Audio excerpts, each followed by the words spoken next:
Hi, it's Kellyanne Conway. And I'm David Plouffe, and we have some surprising news. We're teaming up for a brand new podcast, The Campaign Managers. I know what you're thinking. Why would Plouffe and Kellyanne do this? Because frankly, Kellyanne, we disagree on just about every issue, except about what it takes to win a presidential campaign. Kellyanne ran Donald Trump's campaign. I ran Barack Obama's campaign. We understand things like early vote. We understand how to leverage an opportunity and how to play defense when you've made a mistake. 2024 is an election like none other. And David Plouffe and I are going to take you behind the scenes like no one else can.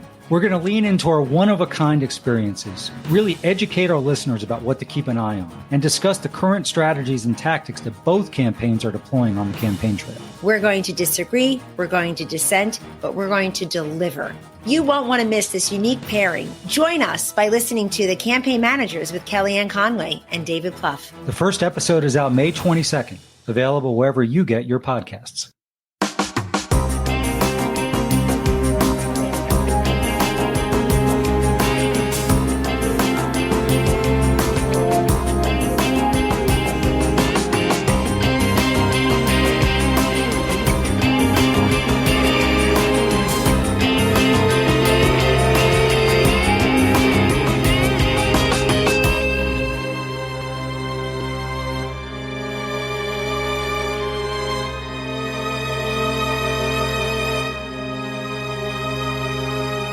Hello, everyone, and welcome to episode 368 of the True Crime All the Time Unsolved podcast. I'm Mike Ferguson, and with me, as always, is my partner in true crime, Mike Gibson. Gibby, how are you? Hey, I'm doing good. How about you? I'm doing very well. Having a good week. You and I have a ton out right now. We do. On Saturday, we dropped a brand new Patreon episode on Christopher Loverin. And this is an interesting case centering around modern forensic technology that kind of helped pin this guy to two murders that were committed 20 years apart. So if you're not on Patreon, now's a good time to get over there. Yeah, absolutely. Check it out. We also have out right now on True Crime All the Time, part 1 on Jodi Arias and the murder of Travis Alexander.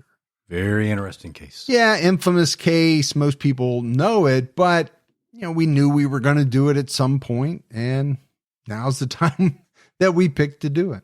Let's go ahead and give our Patreon shout outs. We had Bailey. Hey, Bailey. Jace Reese jumped out to her highest level. Hey, thank you so much, Jace. Kelsey Key. Hey, Kelsey. Tyler Fink. Hey, Tyler. Sarah. Well, good old Sarah. Suzanne Kolwicki. Hey, there's the Suzanne. Peggy. What's going on, Peggy? Courtney Morris. Hey, thanks, Morris. A. Quinn. What's up, Quinn? And last but not least, Mariah Cole. Thanks, Cole.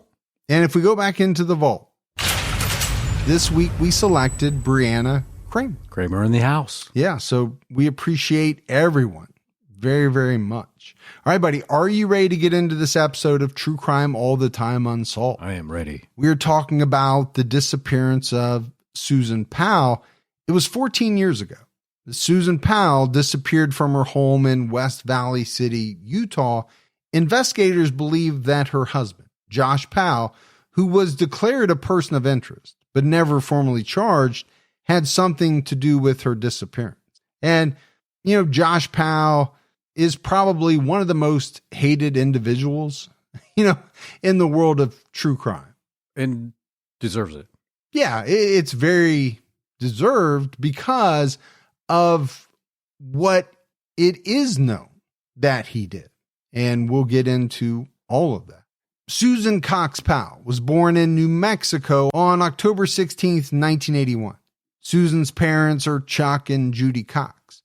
According to the Susan Cox Powell Foundation, the family lived in Alaska, but settled in Washington State when Susan was a child. Multiple sources describe Susan as a warm and open person. Susan met her future husband, Josh Powell, in 2000 at a church function in Puyallup, Washington. Josh Powell was born in 1976 and grew up in Washington State. He had a troubled past.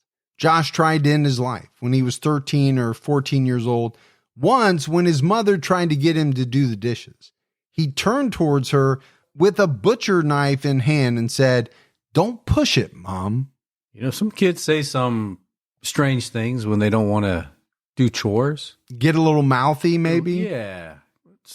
A little extreme. But I think when you're holding a butcher knife in your hand, then the words take on maybe a little bit of extra. Yeah. A little more menacing. Now, I do know for a fact that if I turned towards my mother when I was younger with a butcher knife and said, "Don't push it, Mom," things were not going to go well for me. No. My mom is a lovely person, but she would not have put up with that, you know what? Nor should she have. Nor should she have. His parents, Stephen and Tarika, started divorce proceedings in 1992 and were involved in a bitter court battle. According to Oxygen, Josh was 16 years old at the time. They disagreed on parenting and religion and accused each other of being an unfit parent. According to the Seattle Times, Steve accused her of practicing witchcraft and devil worship. She responded that Steve shared pornography with their son. She also alleged that he was harsh towards Josh and verbally attacked him. Okay, I mean, we've talked about a lot of marriages that have gone south. This one sounds like it fell apart. Yeah. Completely. I mean, there are claims of witchcraft, devil worship. I think when you disagree on parenting and religion, those are going to be tough hurdles to overcome. For sure. Yeah. And then she's saying that, you know, he is showing pornography to the kids. I mean, there's just a lot going on. Steve acknowledged that he didn't know how to handle Josh because he was too old for spanking. And I kind of think about an 8-9-year-old Gibby, 5'11", 240. I mean, that's tough to bend over someone's knee and give a spanking to. I was a husky boy. Wearing Huskies, which are going to absorb much of the damage anyway. Yeah, they were a little thick. By the late 90s, Josh was a student at the University of Washington in Tacoma, where he would graduate with a degree in business. Before he met Susan, he was in a relationship with a young woman named Catherine Terry Everett. Josh became possessive after they moved in together and refused to allow her to visit her family. And this idea of guys being extremely possessive to the point where they don't even want someone visiting family or talking to them on the phone, that is just such a horrible sign. Yeah, I never understood that. I mean, I understand it's based around control. Yes, absolutely.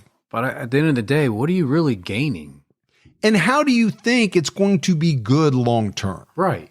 Isolate your spouse and hope that she stays with you because she feels like she has nobody else. And unfortunately, it does happen. Yeah. It does work sometimes to the detriment of, the other person. Catherine left to see a friend in Utah and decided not to return to Washington. She broke up with Josh over the phone. Good for her. Well, I think that she saw the writing on the wall. Yeah. This is not healthy. This is not going to be a good relationship, and I'm getting out. Yeah, this is how it's starting. Where's it going to go? Right. Is it going to get better? No, it's probably going to get worse. As mentioned, Josh and Susan met at a church function. Susan was also his classmate at the LDS Church Institute of Religion course. Susan was 19 years old when she and Josh got engaged. She thought Josh was her perfect match because of their contrasting personalities. She was outgoing and he was quiet. And I will say a lot of times that kind of contrast does work. There's that old saying that opposites attract. Yeah. I think it's true. I think my wife and I are different in a lot of different ways, but I think those differences help us complement each other. I feel like she's strong in the areas where I'm not, and I'm strong in the areas that she's not. Yeah, just like our relationship. Exactly. I pick up the pieces a lot. You do. Keep the train on the track. Exactly. Susan and Josh got married at the Portland, Oregon Temple in April 2001. Susan's parents, Chuck and Judy Cox, never liked Josh. Judy told Oxygen that she got a bad feeling every time she was around him. She said that Susan likely felt sorry for Josh because he didn't have many friends. She thought she could make him happy and he would change. Ooh, that change thing. Yeah, that comes up quite a bit. Also, there seems to be for us a streak of mother-in-laws not liking their son-in-laws. Well, it's kind of like that old joke out there, right? Mother-in-laws and son-in-laws. What's the joke? You thought I was just going to let that skate on by, didn't you? I did. No, I know what you're saying. People are always talking about it. So there's that. But then, like you said, there's this idea that I can help a person to change. And I think for some people, they are drawn to individuals who, for the lack of a better term, are like fixer-uppers. Yeah. To use a real estate term, they can help them out, bring the best out in them, and they're going to be great. People like that. They like that challenge, right? Yeah, there are some people who do. After the wedding, Josh and Susan moved in with Josh's sister and brother-in-law, Jennifer and Kurt Graves. Jennifer told Dateline that the marriage was a little rough from the beginning. She said she would kind of order him around a little bit, and he wanted to control her and not let her go to some activities with me. Sounds like they were both trying to exercise a little bit of control, maybe. Well, when you're in that first year of marriage, there's that little, who's going to wear the pants? Yeah, you're trying to figure out how everything's going to work. Yeah. And I get it. She's ordering him around, but he's also still in that mode of, I'm going to tell you what you can and cannot do, or who you can or cannot be with. Yeah. Even when it comes to your family. That's a tough pill to swallow. I think it is because my wife still tells me sometimes to do things. Oh, all the time. But, we figured out a rhythm, and sometimes I do them. Sometimes I don't. I would say the rhythm is she tells you and then you do it. Maybe not on her time schedule. Yes, that is the rhythm. At the same time, Josh was growing closer to his dad. They talked multiple times every week. Susan started to complain to Jennifer that Josh was unbearable to live with. Unbearable to live with when you're starting out in the marriage is not a good sign. Well, that's a pretty rough way to go. She also had problems with Josh's father, Steve, which we'll talk about later in the episode. This was one of the main reasons the couple moved to West Valley City, Utah in 2004. That year, Susan became pregnant with their first son, Charlie, who was born on January 19th, 2005. Josh refused to drive Susan to the hospital because he had to finish something, so her parents drove her instead. He showed up 2 hours later and said that he was backing up his computer hard drive. Okay, this is a problem. You're having a baby. Your wife needs you. Do you know how important it is to back up your computer hard drive? I do not. Not at that time. Well, I know for a fact you remember back in those days. Now, for us, it's been 20 plus years. Yeah. But it's everything. You got things ready to go. You got a plan. Part of that plan does not include making my in-laws come pick up my wife while I back up my hard drive and then strolling in 2 hours later. Maybe she's had the baby, maybe she's not, but she's probably in pain. I'm not there for her to yell at. Well, there is that. I'm just trying to figure out how this excuse went over. Hey guys, I'm here. Sorry, took a little bit longer to back up the laptop. Well, I don't know that this is a guy who cared how it went over. Yeah, I think you're probably right. I think he might have been a very selfish individual. We might see that throughout the episode. I mean, his in-laws didn't like him already. I mean, that pretty much had to cement the deal, right? I would think, yeah, this guy's a POS. Yeah, you're kind of persona non grata after that. In Utah, Susan got a job as a broker for Wells Fargo. Josh struggled to keep a steady job. The couple's second son, Braden, was born on January 2nd, 2007. Susan loved being a mother and was dedicated to her children, but her problems with Josh worsened. Maybe he had to back up his hard drive again. I don't know if he made that birth or not. I still can't get over that. It's amazing, man. What some people do. In 2007, the Powells filed for bankruptcy, listing $200,000 in debt. Well, if your marriage is not that solid already, and now you've added 2 kids to the mix, and now you have this debt, it's going to make it for a pretty rocky time. Well, I would think, at least in my experience, kids and finances are 2 major stressors, or can be 2 major stressors on marriages. So if it's not already good before that, you're going to have a tough time keeping it together. And it was said that Josh was extremely controlling of their finances, despite the fact that Susan worked too. And it sounds like she was working more steadily than he was. According to ABC, Susan had to get Josh's permission to use the family car when he gave her money to buy groceries. She had to first spend time looking through ads to find the cheapest prices. When she came home, she had to put every item she bought into a spreadsheet. Josh would yell at her if he felt like she spent too much. He wouldn't allow her to buy basic items like socks, insisting that she knit them instead. I'm kind of laughing here.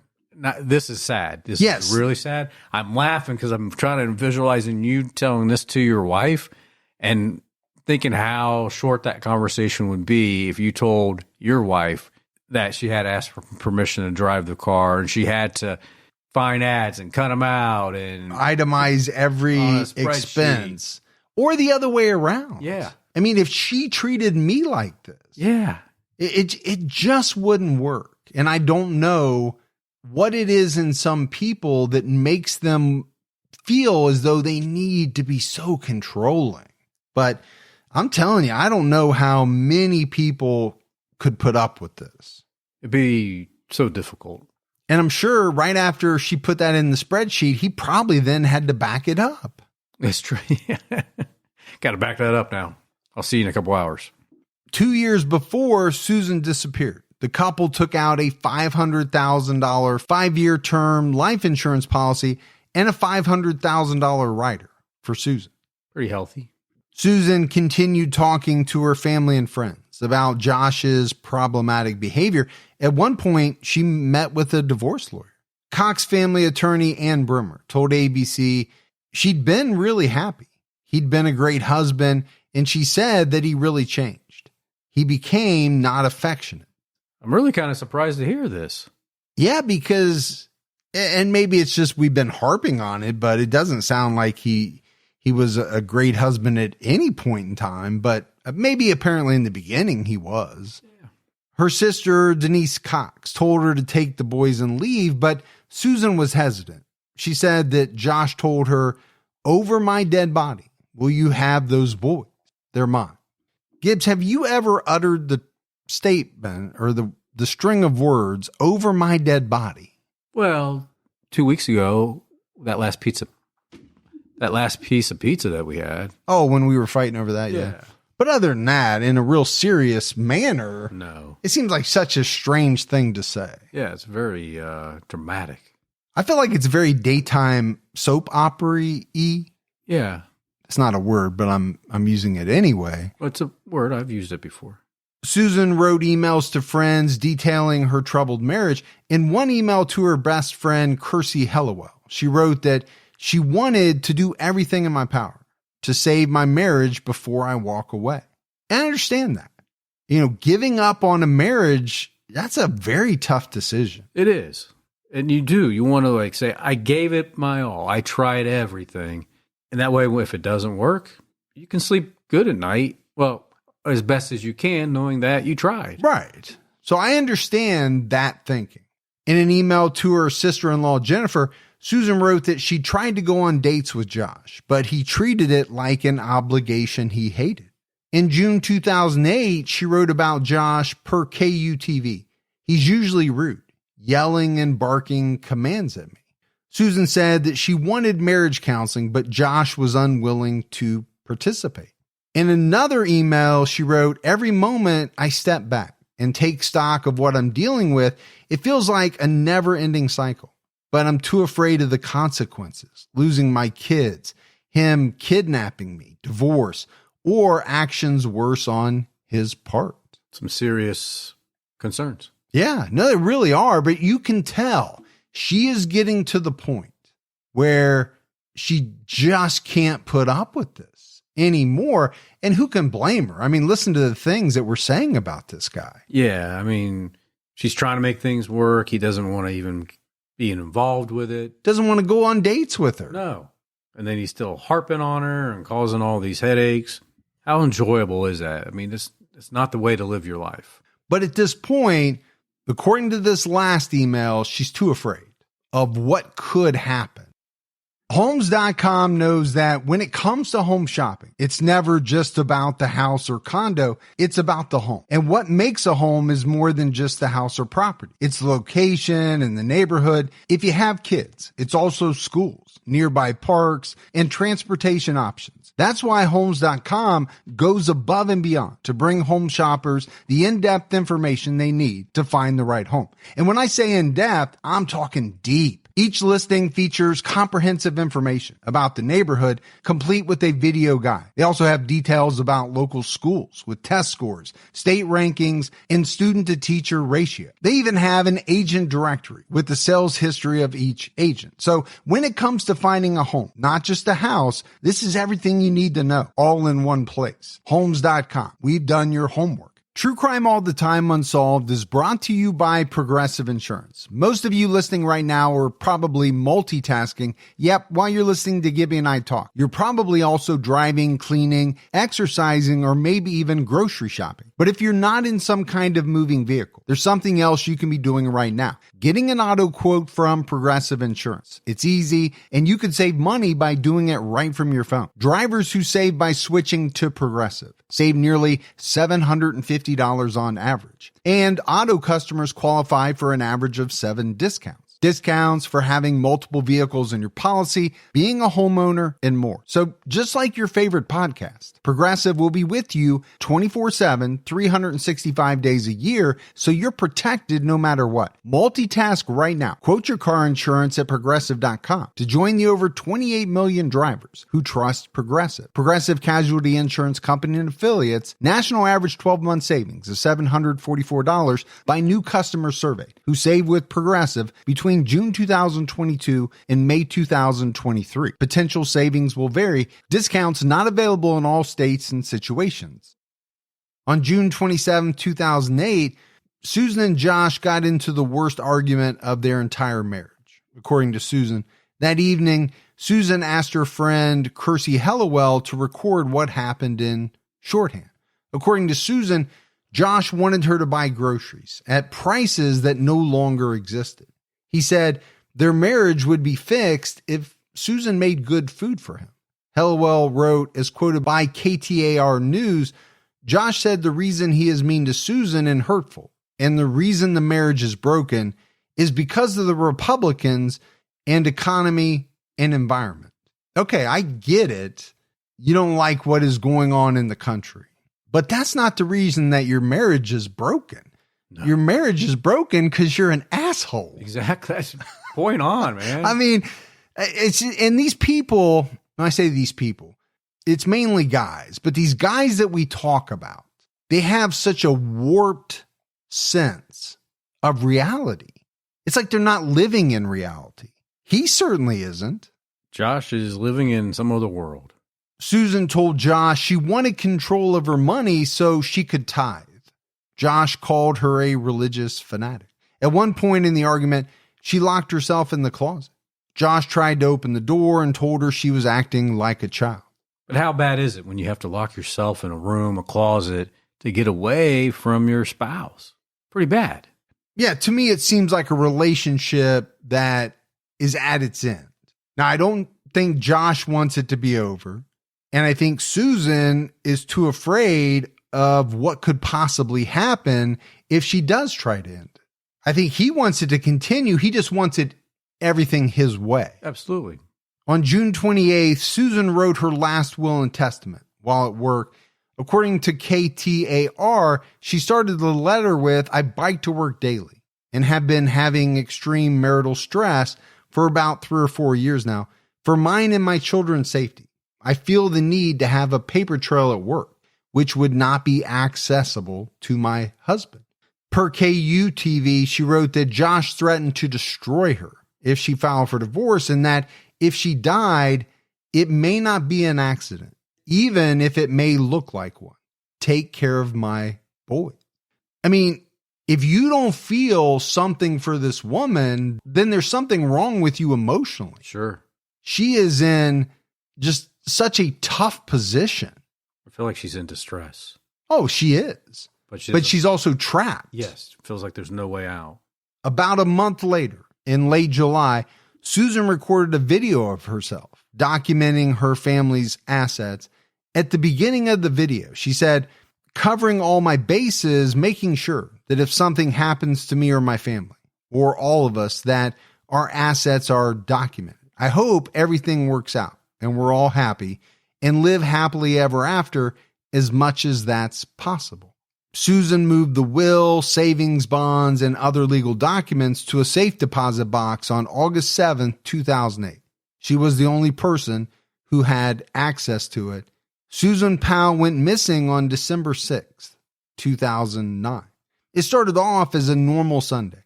At 12 p.m., Susan took Charlie and Braden to services at her local LDS ward.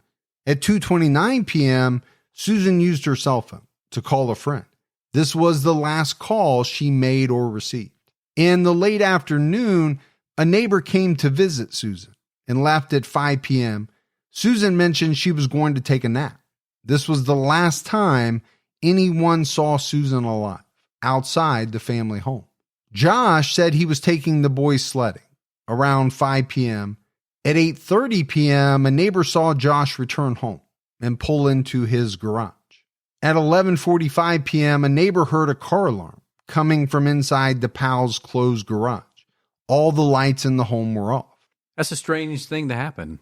The car alarm going off inside the garage, in a closed garage. Yeah, it is, because you think, what would happen that would set that off if no one was in that garage? It almost makes you think like either something was going on inside the garage or somebody got hold of the button. Yeah, the panic button. Yeah. Just pressing it. Josh would tell investigators that between 12 and 12:30 a.m., he left home with Charlie and Braden to go camping at the Simpson Springs campground. This is a remote area about 2 hours from their house. The temperatures were below freezing that night, according to KUTV. So it's late at night, midnight, freezing. Just doesn't seem like the time you'd want to take your kids out. Camping. Especially. Yeah. Josh said that Susan was home and fell asleep after cleaning a red stain from the carpet. Very specific. Really specific. Between 9 and 10 a.m., the boys' daycare provider contacted Josh's mother and his sister, Jennifer Graves. She was concerned because the boys weren't dropped off and she couldn't get in contact with either parent. Josh's mother and his sister called the police. The police broke into the home because they were worried the family died of carbon monoxide poisoning. According to Detective Ellis Maxwell, there were no signs of a disturbance or physical altercations when the police entered the house. They did find 2 box fans blowing on a wet spot on the carpet. Kind of strange if you were police walking in on that. No, but who hasn't set up a box fan to try to dry up an area? Yeah. Whether it was carpet or, whatever, a spill happened. On its own, it doesn't seem like anything. But there's a lot of things in true crime that are like that. Yeah. Now, when you pair them with, let's say, a strange scene or somebody having gone missing, well, okay, then maybe they mean something else. Susan was reported missing after she failed to show up to work. Josh returned home with the children. At 5 p.m., he was met by police officers. He had Susan's cell phone in his van with the SIM card removed. The police also found a generator, blankets, a gas canister, tarps, and a shovel in the vehicle. Josh could not explain why he had Susan's phone or why the SIM card was taken out. Yeah, and I think as a police officer, I would want to know that. Like, this is a little strange. Why do you have your wife's phone? Why is the SIM card out? And where is your wife? Now, a lot of that other stuff, you could explain by saying, well, we went camping. Sure. Some of that stuff, though, could also be used to bury a body. Yeah, I mean, you're thinking shovel, tarp. I think at the very least, Gibbs, you're going to have to figure out how to explain some of this stuff, right? Josh was taken to the West Valley City Police Department for questioning, but he was never formally arrested. ABC reported that Josh acted as if he could not remember the events leading up to Susan's disappearance. During his interview, Josh was asked why he didn't answer his phone. He said he didn't have a charger with him and was trying to conserve the battery. However, a detective saw that his phone was plugged into a charger on the center console of his vehicle. Okay, so conflicting information. Well, you're getting caught in a lie. Yeah. Charlie Powell also spoke to the police and said that Susan did go camping with them. He said per ABC, Mommy was in the van, but didn't come back with us. I mean, that it gives you such an eerie feeling. It really does.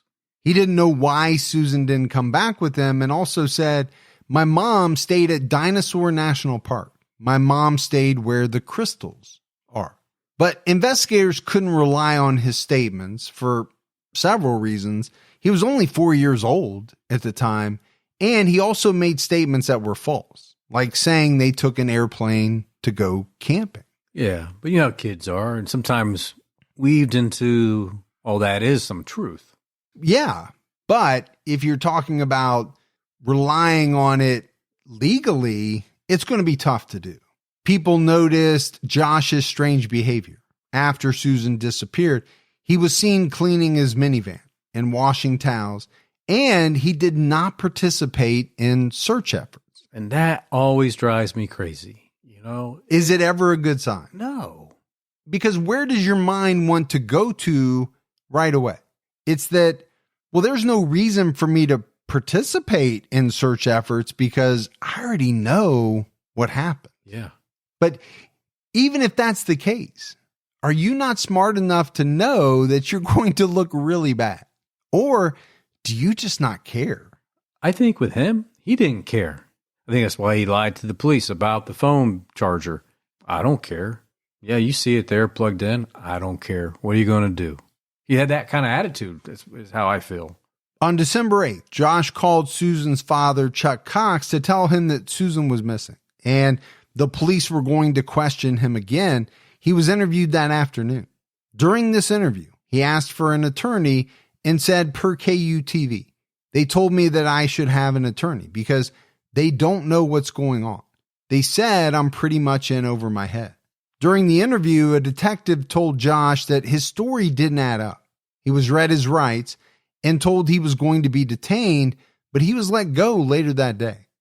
After the police seized Josh's van, he rented a car at the Salt Lake City International Airport, and he drove 800 miles. He returned the car 2 days later. At some point during this trip, he bought a phone and activated it near Tremonton, Utah, near the Idaho border. So what was all that about? Well, I can understand, you're going through something here. Your wife's missing. The police are questioning you. This is assuming he didn't have anything to do with it. Right. You might have the need to clear your head. 800 miles is a little bit of a stretch. Yeah, it's a heck of a round trip. For a head clearing journey. Or was it him trying to get rid of her body? Or, maybe moving the body, buying the cell phone at the point in time that he did and turning it on when he did. Is there something to that? Did he not want anyone to know his location before that point in time? Right. I don't know. Or was it a ploy? To throw police off? I mean, we just don't know. The police searched the Powell home on December 9th. They found Susan's blood life insurance policies worth $1.5 million, and a letter from Susan where she indicated she feared for her life. The police also found the blood of an unknown male contributor. Susan's blood was found on a tile floor near a damp sofa. Josh told the police it had been cleaned before they went camping. So can I just come out and say it? Things are not looking great here. Number one, for the fact that Susan is alive and unharmed. Yeah. And I think number two, for Josh, he looks terrible so far in all of this. None of his stories seem to add up. On December 10th, the police searched the Simpson Springs campground for signs of Josh's campsite, but they found no evidence of camping in the area described by Josh. Family and friends gathered for a vigil for Susan on December 12th. Josh hired a defense attorney 2 days later, and then he was interviewed for the third time on December 15th. On the 16th, Josh was publicly declared a person of interest, but he would never be arrested or charged in connection to his wife's disappearance. However, the police said Josh was getting in the way of their efforts to find Susan. 10 days after Susan went missing, Josh filed paperwork to withdraw all the money from Susan's retirement accounts. The police eventually found her handwritten will in her safety deposit box. Investigators theorized that Josh killed Susan and attempted to cover up the crime. I don't know how you could theorize anything other than that based on, the things that we've talked about so far.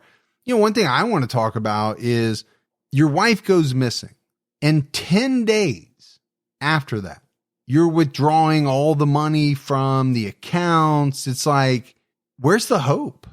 Well, if you know that you did something, maybe you don't have any hope. No, well, that's what I'm getting at. Now, you could make the argument that, well, I need all the money I can get my hands on. We're going to do the search stuff. We're going to hire people, but he's not doing any of that. No. If anything, the police are saying that he's actively getting in the way. On December 18th, Josh took the boys to Puyallup, Washington to stay with his father, Susan Powell, for Christmas. Josh and his brother, Michael, returned to West Valley City on January 6th, 2010 to pack up the home. Josh said he was moving to get away from media attention. Now, I understand that there's going to be a ton of media attention in these types of cases. Yeah.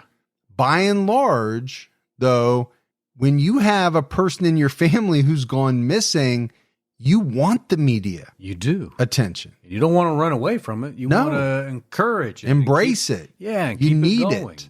So the other thing is, most of the time, we're talking about people never wanting to leave that house, right? 10, 20, 30, 40 years. Yeah. They don't change their number. They don't move. Why? Just for that chance that they're going to get a phone call or somebody's going to return home. Exactly. This guy is doing everything basically completely opposite of what you think a loving husband would do. Yeah, it's almost like he knows she's dead. And he doesn't care to even put on the act. That's the thing. Yeah, I'm going to take the money out of the retirement account. I'm going to move. Screw this place. Josh's friends revealed he was fired, and Josh told them he wouldn't be able to keep the house. To try to get more information for the police, Josh's sister, Jennifer, wore a wire and confronted him at his father's house. She told ABC, "Suddenly, I just shoved Josh into the bathroom. And at that point, I was like, drop all pretense. Just tell me where her body is." Josh denied knowing anything about Susan's disappearance, and things escalated. Stephen kicked Jennifer out of the house. I bet it was a little hot moment, right? Yeah, I mean, pretty tough to be confronted by your sister, basically saying, hey, we know you killed her. Just tell us where the body is. Also tough for your father to kick you out of the house. Yeah, what the heck were you trying to do to your brother? Get out of here. In January 2010, a Sunday school teacher who was unaware of Susan's case warned Charlie that if he kept disobeying her, she would have to call his mom or dad. Charlie said, "My mom is dead." That's pretty profound. It is. Again, this kid was young, but he has said a couple of things that I think people latch onto. Susan's parents, Chuck and Judy Cox, also reported that while at daycare, Braden drew a picture of a van with 3 people inside and said, "Mommy was in the trunk." This is some pretty compelling information. Well, if true, and if these kids are, really remembering what happened, it's pretty damning stuff. Yeah. And also sad. Oh, very sad. Number one, that it happened. And number two, that they were there. They witnessed part of it. Josh returned to West Valley City on January 28th to make repairs to the home to rent it out. On the 29th, the police seized Josh's blue minivan, which he was driving the night Susan disappeared. On February 15, 2010, the Cox family held a press conference where they revealed Susan told her family and friends she might end her relationship with Josh by their anniversary on April 6th. They said Josh had been physically abusive with Susan at least once and had a history of controlling behavior. Several months passed with no leads. On December 6, 2010, 1 year after Susan disappeared, Josh and his father, Susan Powell, claimed that Susan ran away with Stephen Coker, a Utah resident who disappeared in Nevada in December 2009. They claimed that they might have gone to Brazil, where Coker previously served his church mission. But there was no evidence to support these claims. Yeah, and I think it's a bogus thing to say, and I don't think she would ever leave her 2 kids. Yeah, I think she would have left him, but I don't think she would have left them. About a year after Charlie's first interview, detectives talked to him again and asked him what he remembered. According to ABC, he said, "We can't talk about Susan or camping. I always keep things a secret. I didn't want to talk to you on this long. that many minutes. Now I'm done." What does that sound like to you?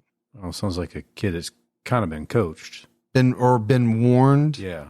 Not to talk about certain things. That's what I was getting. And to say Susan instead of mommy. Strange. Strange. Detective Sergeant Gary Sanders of the Pierce County Sheriff's Department recalled the only thing we got out of Charlie that time was that he said that she went camping, but she didn't come home with them. Then he kind of clammed up after that. On July 15, 2011, Josh and Susan Powell announced plans to post parts of Susan's teenage journals online. Okay, why would you want to do that? I have no idea. You have the mother of your kids missing, and then you claim that she ran off with somebody. How's this going to help? The only thing that I can think is that there's something in those journals that doesn't make her look good or makes it look as though she would be the type of person to run away with another man or something along those lines. But again, these are things that she wrote as a teenager, so I'm not sure. Maybe that she wanted to hurt herself, something along those lines. But how could you do that, man? How could you even think about doing that? One, you're cold. Yeah, right? Heartless, all of that. Just a douche. On August 9th of that year, a judge granted Josh Powell a restraining order against Chuck Cox after they got into an altercation at a Lowe's. They were both given anti-harassment orders. I think if my daughter went missing, it had been missing for about a year, and her husband and his father announced that they were going to post parts of her journal online for the public to read, you'd need a restraining order against me because I'm coming after you. Even at a Lowe's. Especially at a Lowe's. That's the best place to get to people. That is a kind of good place to have a throwdown. It is. On August 18th, the West Valley City Police Department announced that they would search abandoned mine shafts. In Nevada, the search ended 2 days later with no results. On August 23rd, Susan's best friend, Kirstie Hellewell, and Josh's estranged sister claimed that Susan Powell made unwanted sexual advances towards Susan, which Stephen denied.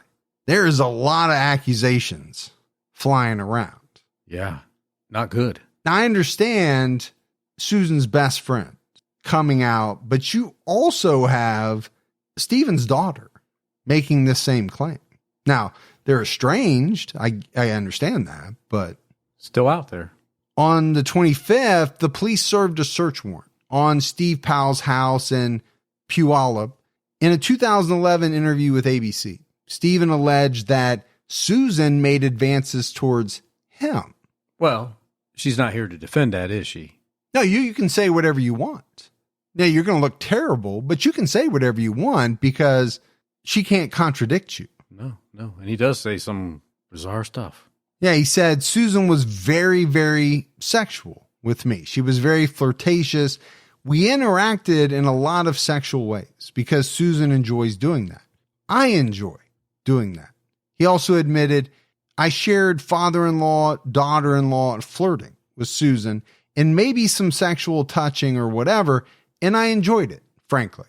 I'm about ready to throw up. Well, like father, like son.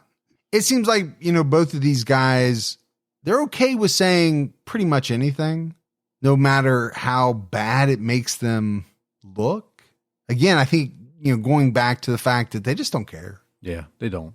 Susan's friend, Kirstie Hellewell, told ABC that part of the reason Susan and Josh moved to Utah was to get away from Stephen. Susan allegedly told her, he is the most filthy, foul, sick, disgusting pervert the world has ever seen. He's in love with me. Susan's sister, Denise, also confirmed that she complained about Stephen and had told Josh about it. Susan was disturbed when Josh simply said, that's his dad, according to Denise. Oh, that's just my dad. He likes to play grab ass and, say filthy things to you and just go along with it. Sounds like a really sick guy. Well, we actually know he is. And we'll talk about that more later in the episode. On September 12, 2011, the police began a multi-day search on a popular rock collecting area near Delta, Utah. Cadaver dogs were used to find human remains and charred wood, but these remains were not Susan Powell. Later that month, on September 22nd, Stephen Powell was arrested and charged with possession of child pornography and voyeurism. The police found thousands of images of girls and women getting dressed, including images of Susan Powell. The victims were photographed without their knowledge. Two of the victims were Stephen's neighbors. The girls were 8 and 10 years old. Like I said, he's a real sicko.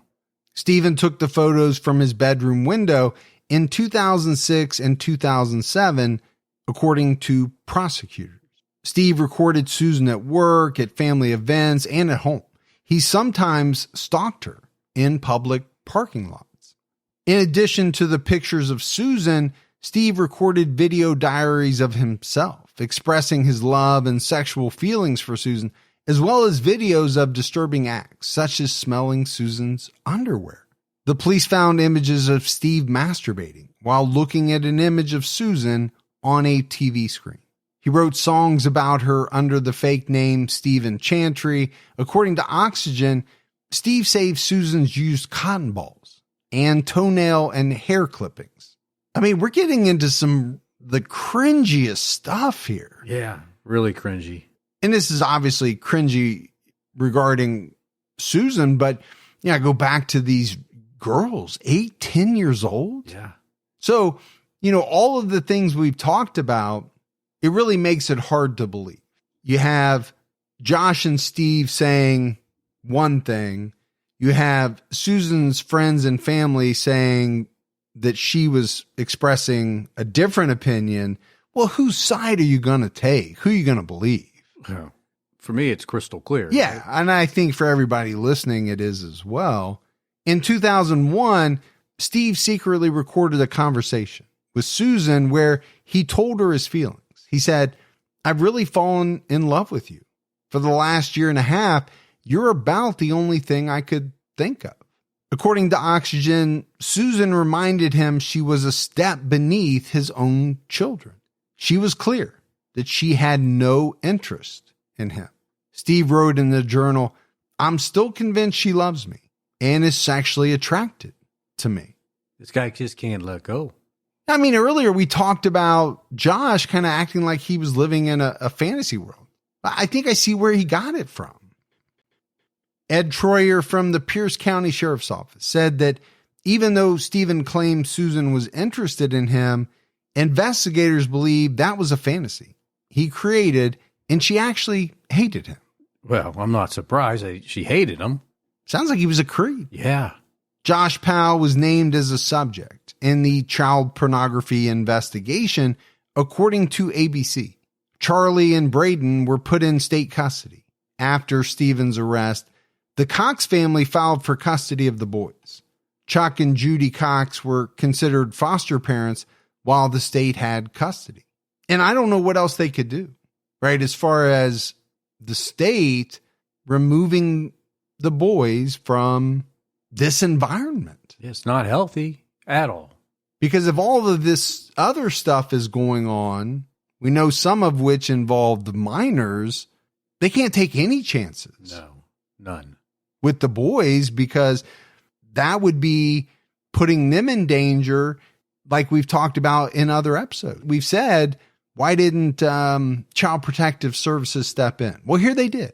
And I think rightfully so. Yeah. A hearing was scheduled for February 2012. Josh did his final interview in December 2011 when he appeared on an episode of Dateline. He said, "I love my sons more than anything. I put them first. I put my family first." Susan Powell also spoke to Dateline in 2011. He said he interrogated his son after he came to Washington. He told him the most abusive thing that a father could ever do is murder his wife. After he spoke to Josh, he concluded he had nothing to do with Susan's disappearance. Okay, well, let's take this man's word for it. Yeah, because he's a stand-up guy. Yeah.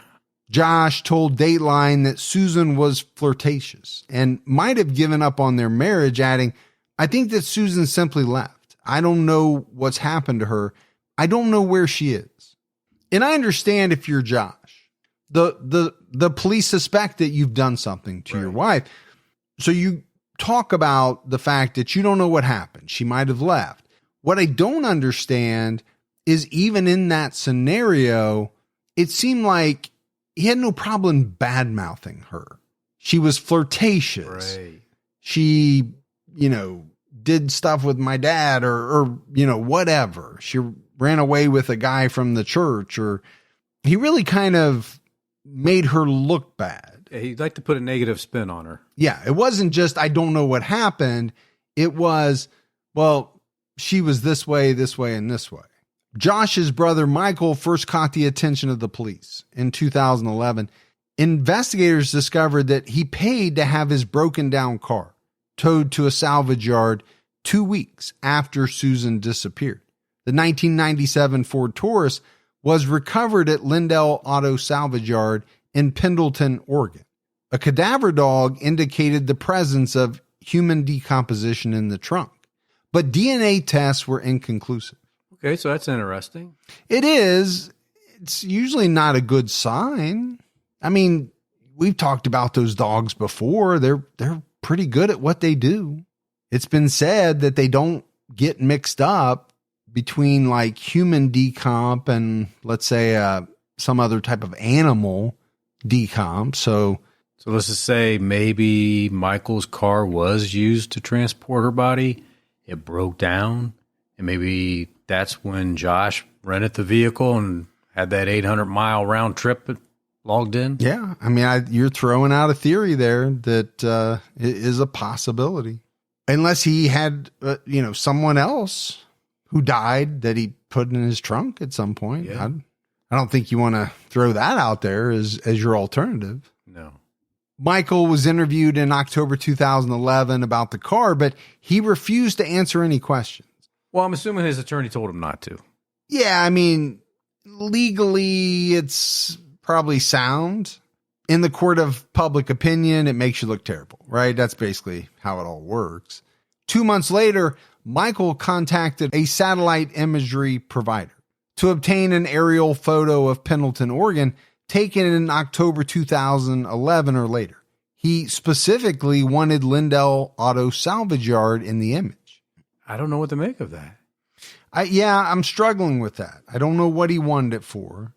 I don't know if it was to prove his car was there at a certain time, which would mean he couldn't have been involved. Or he wanted a picture where the car was because he knew somewhere around there, maybe he hit a body.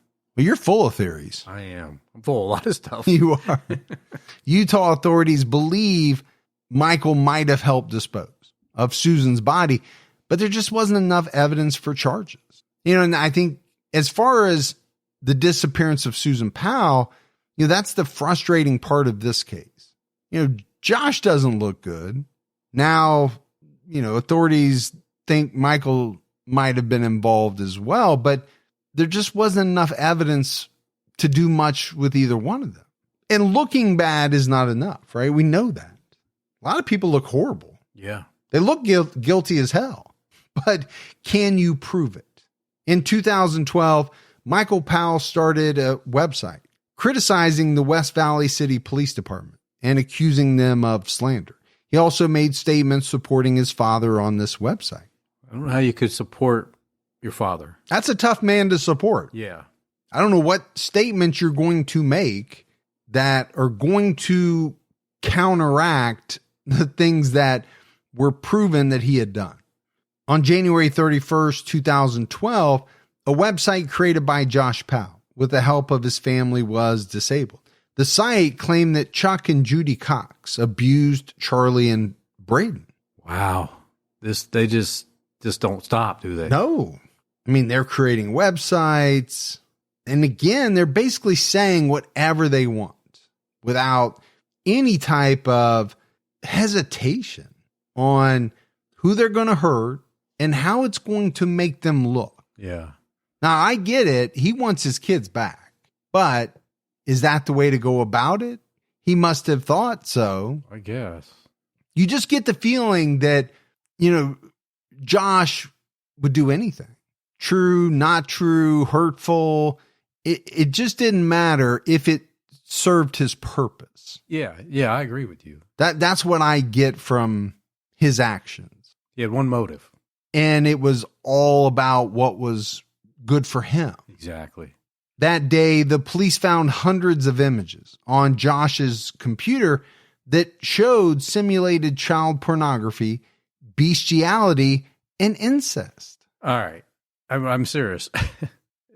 I know. You've just about been sick a couple of times. Yeah. So far, I can see your face. You're not doing well, but thanks for hanging in. Yeah, and this is a guy with his dad trying to make her look bad when they are the bad. There's nobody that needs to make them look bad. No. Everything they do, it's real, makes them look bad. Now I'm wondering when he had to get to the hospital 2 hours late, backing up his hard drive, was he backing up this shit? I mean, it's a really good point. Maybe he knew that other people were going to be at the house because of the baby, and he wanted to take precautions as to what was on his computer. I don't know. At the hearing on February 1st, 2012, a Washington state judge ruled that Charlie and Braden would remain with Chuck and Judy Cox. And I would hope so, as opposed to being anywhere near Josh or Stephen or Michael or, anybody on that side of the family. Yeah, they need to be where they feel safe. Where they are safe. Where they are safe. The judge also ordered Josh to undergo a psychosexual evaluation and take a polygraph. He did complete the evaluation, but not the polygraph. I wonder why he wouldn't want to take a polygraph. How do you get around that if the judge ordered it? Yeah, that's a good question. The examiner found that Josh had narcissistic personality traits, including the inability to admit small personal shortcomings or weaknesses. The examiner felt that Josh had adequate parenting skills. He had a steady job and no criminal record. The examiner recommended supervised visitation several times a week. Well, that first part, I think they nailed his personality down. Yes. Absolutely a narcissist, right? Yeah, absolutely. The second part of what you said, I absolutely hate it. Which part? He had adequate parenting skills? Yeah. And that they're going to turn around and they're going to allow him supervised visitation. Yeah. Well, I mean, it could have been true. He had a steady job, no criminal record. He hasn't been convicted on the child pornography stuff yet. So he could have, not had a criminal record, if you're not found guilty, right? It's like you have no criminal record. But what does adequate mean? Adequate's a strange word. Yeah. Like you're a good enough parent to be allowed to visit your kids? I mean, you said, hey, you're an adequate podcaster. Did you just say adequate? Attica. But I think the big thing here, Gibbs, as it relates to what is going to happen, is this recommendation. Sure. It's huge, right? Supervised visitation several times a week. Right. Now, I'm sure that this person felt fairly safe with this recommendation because the visits were supervised. Yeah. How much harm can this guy do if there's somebody watching him the entire time during the visit? Yeah. And if you can, you always want to try to get the kids with their parent as long as the parent seems like they're not going to do any harm to the kids. Yes. Yeah. Now, and let's face it, a lot of the things that we've talked about are kind of him being an asshole. Yeah. Or being suspected, right? Not proven. So it's hard to fault this examiner, I think, for their ruling. The problem is it would turn out in horrific fashion. On February 5th, 2012, Josh Powell killed himself and his sons by setting off an explosion inside his home. Social worker Elizabeth Griffin brought the boys to Josh's home for a supervised visit. The moment the boys stepped inside, he slammed the door on her and he wouldn't let her in. Griffin called 911 twice and tried to get into the house. Her first call lasted 7 minutes. The operator asked for details like her name and the color of her car. Griffin said she could smell gasoline, but she was told that officers had to respond to life-threatening emergencies first. She responded by saying, "This could be life-threatening. I'm afraid for their lives." The home caught on fire soon after this. Griffin told a 911 dispatcher he just exploded the house. And obviously, you feel horrible about what happened to these kids. We're about ready to talk about it more. But you also feel really bad for this woman. She's trying to do her job. She gets the door slammed in her face. She can't get in the house. Right. She does what she's supposed to do. She calls 911. She must have felt helpless, not knowing what was going to happen. Then she smells gasoline and then the house explodes. Now she's going to have to live with that for the rest of her life. Yeah. Yeah, unfortunately. But I don't know what she could have done any differently. I don't either. And I'm sure she's ran through every scenario in her head. Absolutely. And beat herself up about it too many times to count. Josh first attempted to kill his sons with a hatchet, but was unable to do so. He then set off the explosion that killed all three of them.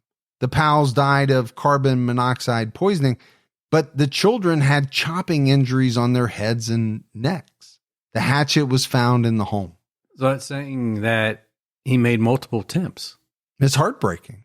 On their neck and their head. What were those poor kids going through? Josh used 2 5-gallon canisters of gasoline to start the fire. One canister was spread throughout the home, and the other was found with the bodies. About 10 minutes before the fire started, Josh sent emails to his attorney, friends, and family. Some of the emails said, "I'm sorry, goodbye." Other emails said he couldn't live without his kids, and others gave instructions for what to do with his money, utilities, and other aspects of his life.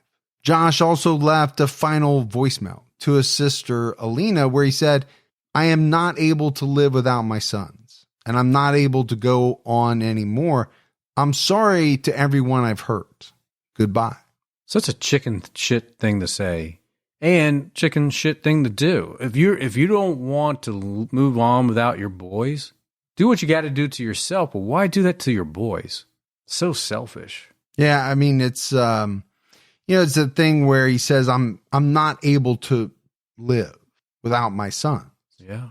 Okay, well, that doesn't mean that you have to kill them. No. Let them have a life with their maternal grandparents. But again, let's go back to Josh Powell.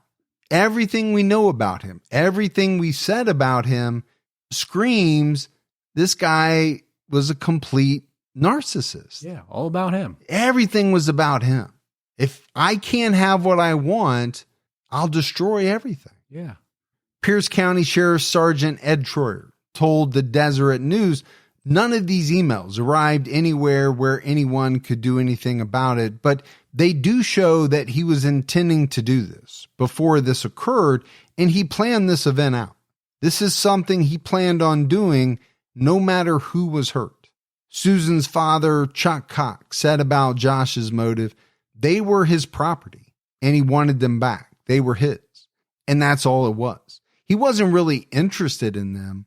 I believe that he knew it was coming down to the point that his stories, his wild accusations and stuff, he was going to have to answer to them and come with facts, and he didn't have any facts. And so he saw no way out. And I think that's pretty accurate.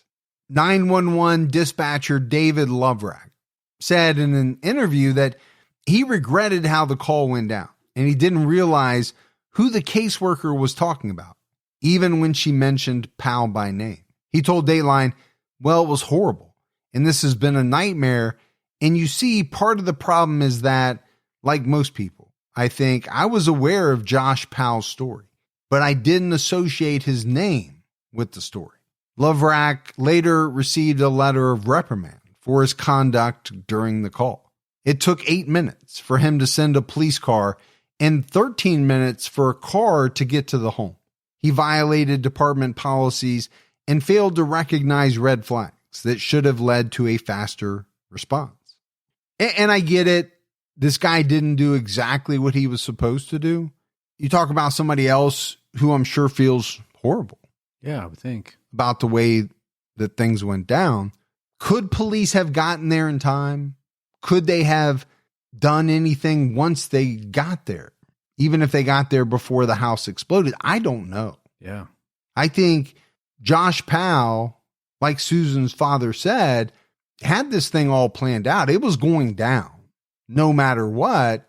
What were the police going to do? They're not going to shoot into the house. The kids are in there. Well, maybe they could bust down the door. Who knows? We just don't know. Yeah, we don't know. But could they do it in time? It's just a tough situation. But I get it. He could have done things a little differently. Documents filed in court on February 10th, 2012 stated that authorities searched a storage unit in Pierce County, rented by Josh. They found a stained comforter that tested positive for blood. Josh's father, Stephen, was informed about the deaths while in jail. He was unconcerned and even seemed angry at the people who told him. He's such a weird guy, man. I can feel like across the table that you want to punch this guy in his face. I do. I see it on your face. Put me in the cell with him for a little bit back then. I would hate to see what he looked like. But, this is a guy who, by the things he says, by the things that he's done, he brings that out in people. He just seems like a horrible individual. No wonder his kid turned out like him. I said it, right? Sometimes the apple doesn't fall far from the tree. 2 weeks later, Stephen invoked his Fifth Amendment right not to answer questions about Susan's case. On July 3rd, 2012, a mine explorer reported that a mine 30 miles west of Josh's alleged campsite was filled with gasoline and burned. This report was made a week after court documents were released, stating that Josh told a woman at a work party, the best place to dispose of a body is down a mine shaft. Unfortunately, throughout the years, Gibbs, a lot of bodies, I'm sure, have been disposed down some of those very deep mine shafts. Yeah. Some of which we've talked about on different episodes. And earlier we talked about one that was found, but it wasn't Susan. According to a search warrant affidavit, family friends said Josh had spoken about how to kill someone and dumped the remains without getting caught. He told a friend, if you knocked a little of a shaft loose, it would all come tumbling down, and no one would really want to travel down it because they're all so unsafe. First of all, why is this guy talking to people about how to kill someone? Doesn't that seem strange? I find it really strange. Normal conversation? Yeah. I mean, maybe at CrimeCon, maybe when we're discussing true crime, but not at a cocktail party. Yeah. I'm not talking about how to kill people. Hey, how's those TPS reports? Well, I don't have them done yet, but let me tell you this. If you ever think about killing someone, this is how you do it. Yeah, take them to the mine shafts. Washington State released a report on October 12, 2012, addressing the question of whether the murder-suicide could have been prevented. The report suggested that West Valley City sealed information about the case that may have prevented the deaths. The sealed evidence would have raised specific safety concerns for the children, but that information was not made available. It could have been used in assessing the need for services and the structure of contact between Mr. Powell and his children. So, let's go back to this examiner, right, who made this recommendation that Josh Powell should receive supervised visitation several times a week. It sounds like they found out there was information that was not provided that probably would have changed that recommendation. And we don't know what this sealed evidence is. I wonder if it had anything to do with the child pornography charges. Because to me, that alone would or should keep him from visiting his children. Supervised or not, I would think. West Valley responded from the onset of the investigation into the disappearance of Susan Cox Powell. An emphasis was placed on the children's health, safety, and welfare. At no time did the West Valley City Police Department receive any indication that Josh Powell would murder his two sons. And I get that. I mean, that's probably a true statement. They probably had no indication that he was going to murder his sons. No, I think if they did, they would have made some type of effort to not allow the visitation or to be more vigilant. Did you say vigilant? Diligent.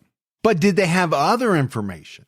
Not about him murdering his sons, but other information that was sealed that should have prevented him from even seeing his sons. Yeah. That's the question. On February 11, 2013, Josh's brother Michael, whom many believe helped dispose of Susan's body, died after he jumped off a parking garage in Minneapolis. At the time of his death, Michael was in a legal battle with Chuck and Judy Cox over the $1.5 million insurance policies issued to Josh and his sons. 4 months before he died, Josh changed his policy to list Michael as the primary beneficiary. Michael was supposed to receive 93%, with the remainder going to Josh's siblings, Alina and John.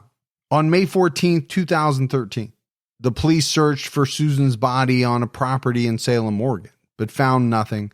Later that month, the Cox family was awarded control of Susan's estate.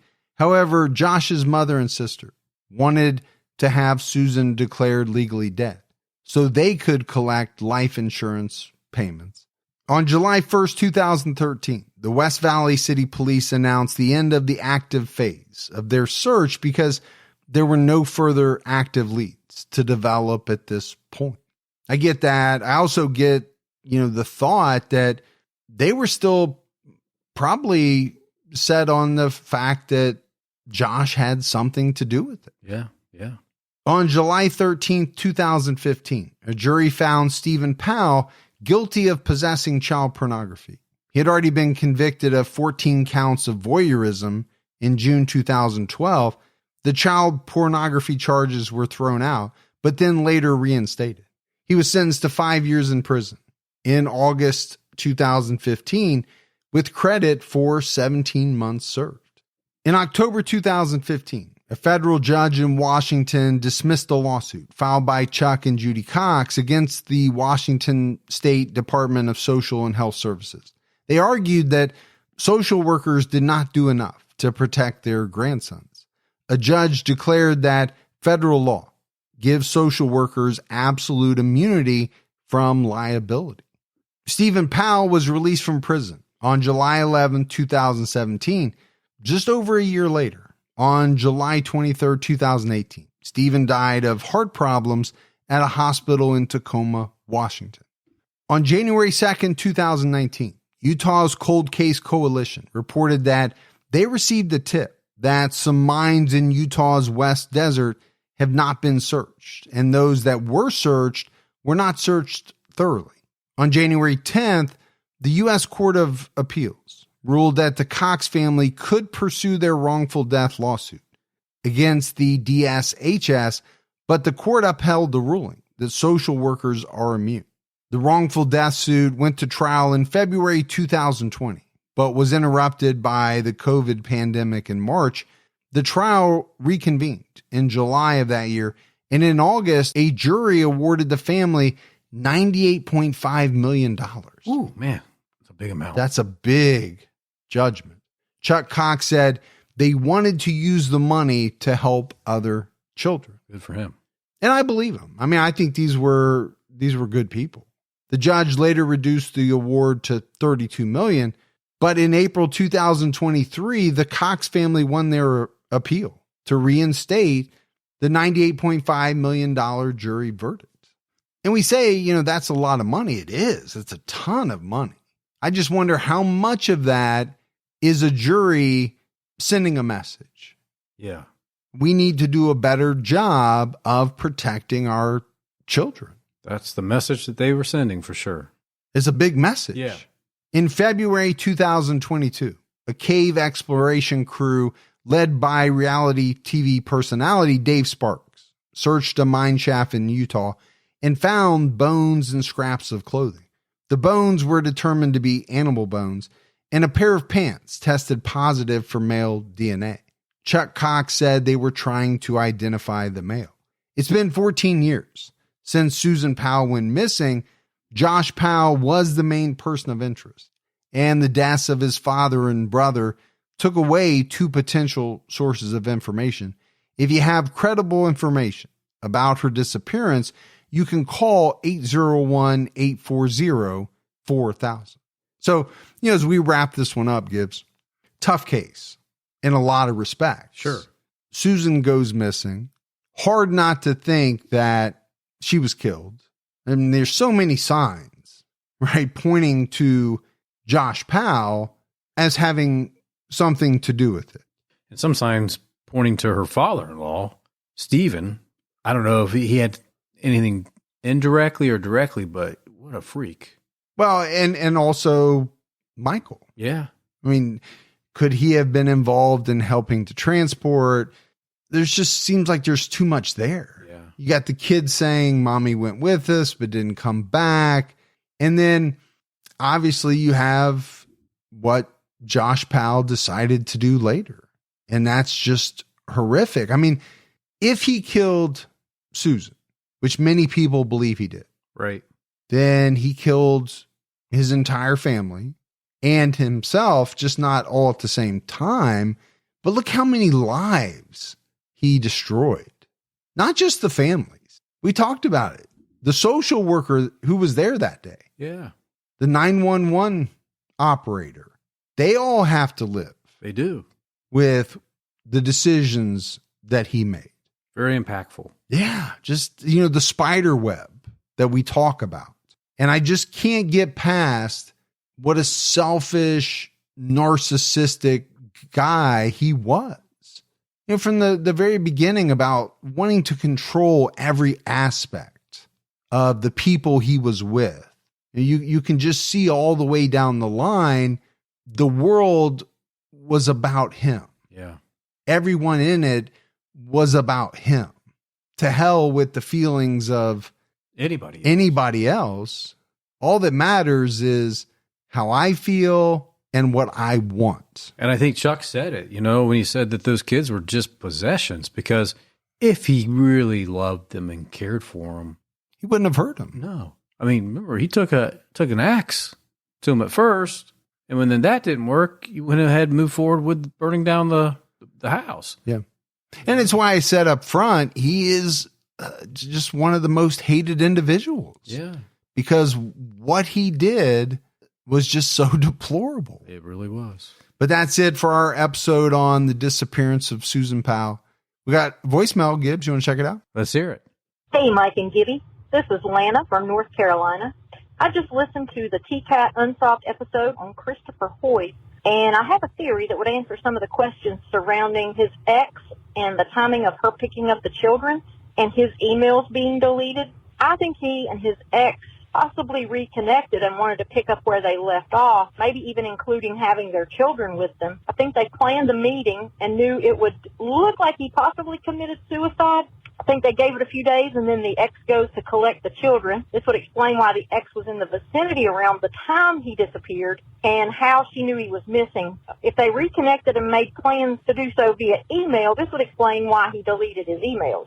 It would also explain why the ex refused to talk to the detective, and truth be known, the detectives may have known that he left of his own free will, which was why they didn't jump to investigate later leads or sightings. He was an adult and had the right to leave and keep his whereabouts a secret if he wanted to do so. I would be curious to know if his ex smoked, and if so, did her brand match the butt in Chris's truck? Just wanted to share my theory, say I love the show, take care, and keep your own time tickets. No, I appreciate the thought and all of it that went into that. And it's a good theory. A really good theory. I don't know the answer as to whether, she smoked or what brand she smoked or if that matched. I never saw anything about it. So. Right. Because I don't know if anybody's explored that theory. Maybe she's the first. I like it. Maybe she's onto something. Could be. But, that's the interesting part of some of the unsolved cases. Coming up with your own theories and trying to figure out what you think happened is appealing to some. Absolutely it is. But that is it for another episode of True Crime All the Time. So for Mike and Gibby, stay safe and keep your own time ticking.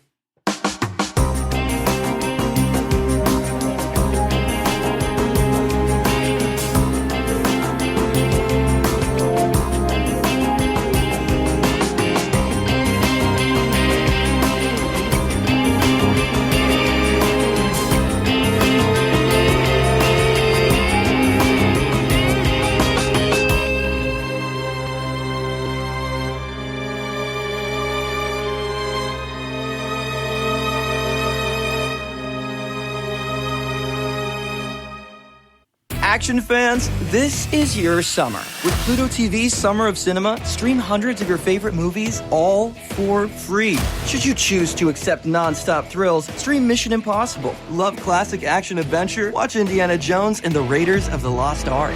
Or if you prefer cars that are robots, there's Transformers and Transformers Dark of the Moon. Download the Pluto TV app to feed your need for action all summer long. For free. Summer of Cinema on Pluto TV. Stream now, pay never.